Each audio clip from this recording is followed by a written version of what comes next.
New Jalpaiguri থেকে আলিপুরদুয়ার এই ট্রেনটা যায়, তারই একটা কোচ এই ভিস্টাডোম। আমরা এখন এই কোচটা করে আমরা যাব নিউ মাল স্টেশনে। আর পরের ক্ষেপে আমি যাব নিউ মাল থেকে হাসিমারা জলদাপাড়া যাওয়ার জন্য। আপাতত আমি যাব মূর্তিতে, সেই জন্য আমাকে নামতে হবে নিউ মাল স্টেশনে। এই ট্রেনে এখন সকালবেলা 7:20 ছাড়বে নিউ জলপাইগুড়ি স্টেশন থেকে, মোটামুটি 9:30 নাগাদ পৌঁছবে নিউ মাল স্টেশনে। এবার আমি উঠছি। এখানে এইটা হচ্ছে গ্যালারি টাইপের, এখান থেকে সামনে টোটালটাই দেখা যাবে। ইয়েটা আমি যখন জঙ্গলের মধ্যে দিয়ে যাব তখন এখান দিয়ে টোটালটাই দেখা যাবে।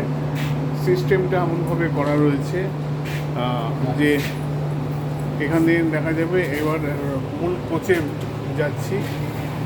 কোচের এখানে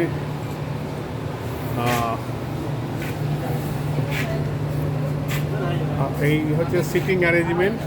সিটিংটা রিভলভিং সিট, জানলার দিকে মুখ করে সিটিংটা, টোটাল সিটিংটা অ্যারেঞ্জমেন্টটা দেখা যাবে। এখানে আমার মতন অনেকেই ফটোশ্যুট করছে, স্বাভাবিক, প্রথমবারের অভিজ্ঞতা।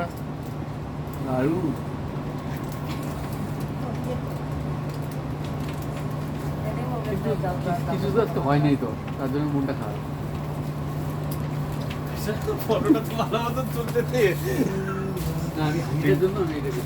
অ্যারেঞ্জমেন্ট আছে এখানে, কোনো লাগেজের র্যাক ওপরের দিকে নেই, কেন এখানে লাগেজ স্পেসটা আলাদা করে করা আছে।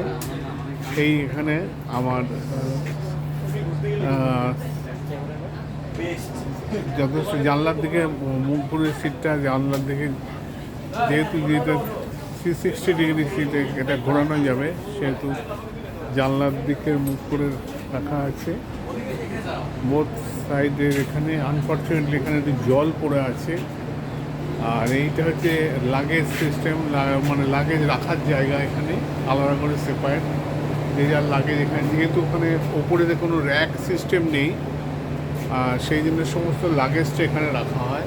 আর ওপরটা গ্লাসের, ফিক্সড গ্লাস লাগানো আছে, যদিও সেখান থেকে কিছু দেখা যাবে না, কেন ওটা হচ্ছে সেটেড গ্লাস, বসা কাঁচ।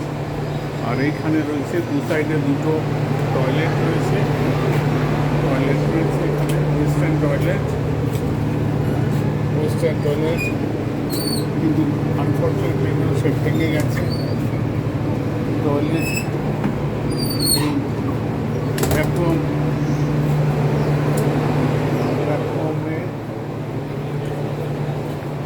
দেখা যাক। এখন তো ট্রেনটা তো এমনি দেখালো, যদিও এটা অনেকটাই ড্যামেজ জায়গায় দিয়ে ড্যামেজ হয়ে গেছে।